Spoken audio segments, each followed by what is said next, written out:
So, what's up, everybody? This is your boy, Jonathan, back at it again. What I wanted to talk to you is about fashion and style.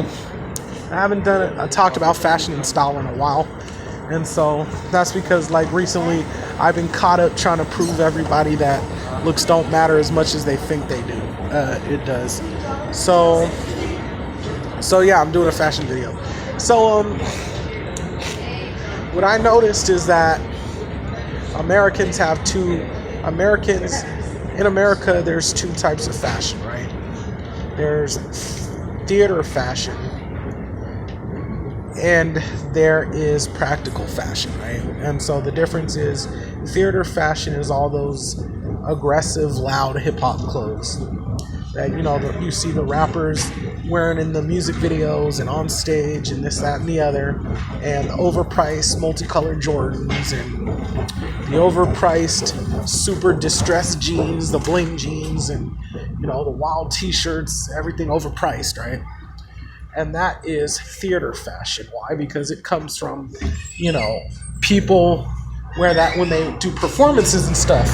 And a lot of people, since they like hip-hop and hip-hop culture, they, pick up the theater fashion from the rappers.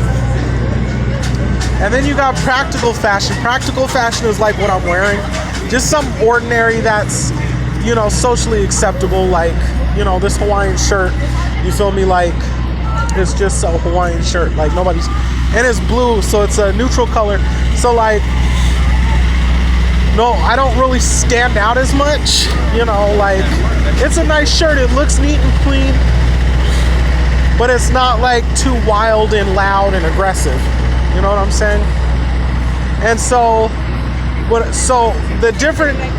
that's the main difference between theater fashion and practical fashion. But the issue between both of those is basically a lot of people spend all this money for theater fashion. And yeah, when you're younger, a lot of girls will, look at you for your theater fashion, and it shows that you have money and you can dress like that. And so when you're like in your teens or early college, yeah, girls like that kind of stuff. But when you get older and you're like late 20s, early 30s, 40s, you don't need to be dressing like that.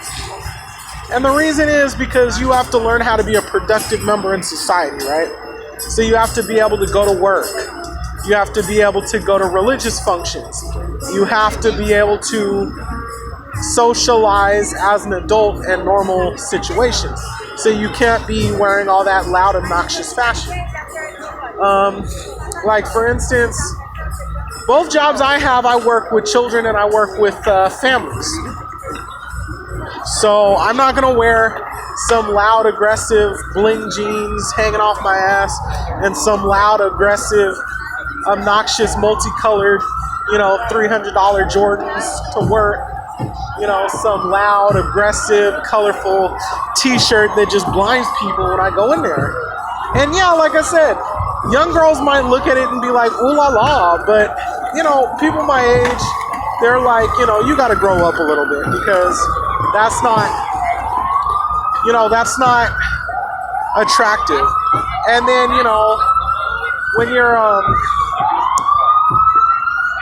then you have practical fashion. And with practical fashion, it's like you don't stand out as much. So with practical fashion, it may be a little harder to get the young, superficial women in their late teens, early 20s, like 18, 19, 20, 21, 22. It may be harder to get them because you look too old.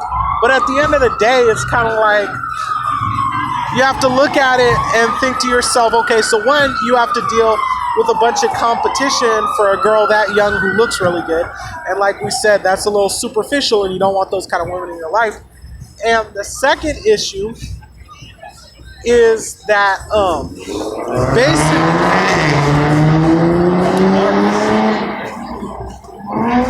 so you're going to have to compete.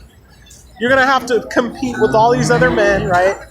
And those women are extremely immature and you don't want those kind of women in your life. And so those are the two things, right? So it's kind of like you don't need those women anyways, because there's enough women your age where you can just dress appropriate and get them. You know what I'm saying? And you're going to miss out on, you know, a girl your speed chasing after superficial young women based on your loud, aggressive, you know, theater fashion, okay? So don't really do the theater fashion. I know it may be hard at first when you may go up and you may talk to some ladies or whatever, but because, you know, depending on how old they are or whatever, whether or not they're superficial, they may not look at you as like potential, but like I said, you don't need those girls in your life anyways. So that being said, so I want to focus more on teaching you guys how to dress practical in practical fashion and less theater fashion. And the other thing is, yeah, so one of the things I've noticed is like a lot of foreign people, they dress more in practical fashion and less in theater fashion, especially like Europeans. And that's really good, and that's really socially acceptable. And so if you want to learn how, and a lot of those guys look good and girls like them. I mean, when I used to go to the international singles events, a lot of the girls would be all over the singles international guys, because they really knew how to, especially the Europeans, they really know how to dress well and be put together. And they don't use the theater fashion. They wear very practical, good looking, like ooh la la kind of stuff. So that's what you guys should be looking to wear when you guys do try to dress up, okay? So that's it for this video. If you like this video, give it a thumbs up, subscribe to my channel, leave a comment, I'll get back to you. All right, everybody, I'm out. Peace.